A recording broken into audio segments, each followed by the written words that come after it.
जय हिंद विद्यार्थी मित्रांनो, तयारी सुरू. जळगाव जिल्ह्यासाठी किमान 1500 पदांची आवश्यकता. खूप खूप इम्पॉर्टंट अपडेट घेऊन आलेलो आहे विद्यार्थी मित्रांनो. राज्यात नवीन वर्षाच्या सुरुवातीलाच 13,000 पोलीस कॉन्स्टेबलची भरती होणार आहे.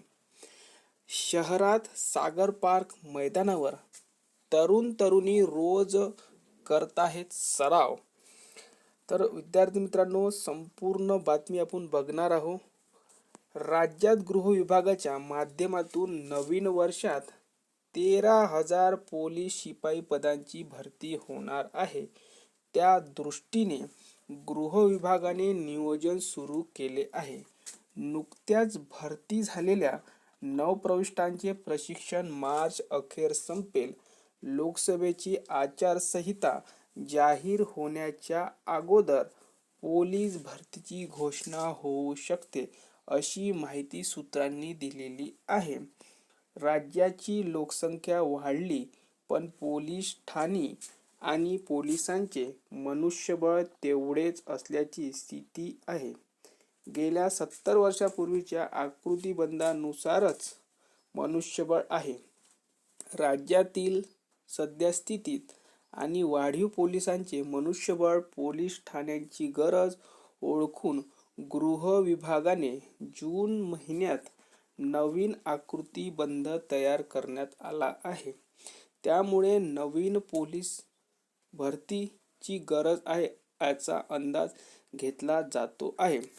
प्रत्येक शहर जिल्ह्याकडून वाढीव पोलीस ठाणी आणि मनुष्यबळाच्या मागणीचे प्रस्ताव मागवून घेतले जात आहे. राज्याच्या पोलीस दलात 2 लाख कॉन्स्टेबल आहेत. त्यात दरवर्षी किमान 2.5 ते 3% पोलीस सेवानिवृत्त होतात. 1,000 पर्यंत पोलिसांची पदोन्नती होते आणि काही जण स्वेच्छानिवृत्ती घेतात. तयारीसाठी मैदाने गजबजली. दरम्यान महाभरती या अधिकृत संकेतस्थळावर पोलीस भरतीची माहिती प्रसिद्ध झाली आहे. त्यामुळे इच्छुक तरुणांनी धावणे, गोळाफेकसाठी तयारी सुरू केली आहे. शहरातील मैदानावर तरुणांची गर्दी वाढली असल्याचे चित्र आहे. जिल्ह्यात सध्या 3500 पोलीस अधिकारी कर्मचारी. जळगाव जिल्ह्यात पोलीस दलात सध्या सुमारे 3500 पोलीस अधिकारी व कर्मचारी कार्यरत आहेत.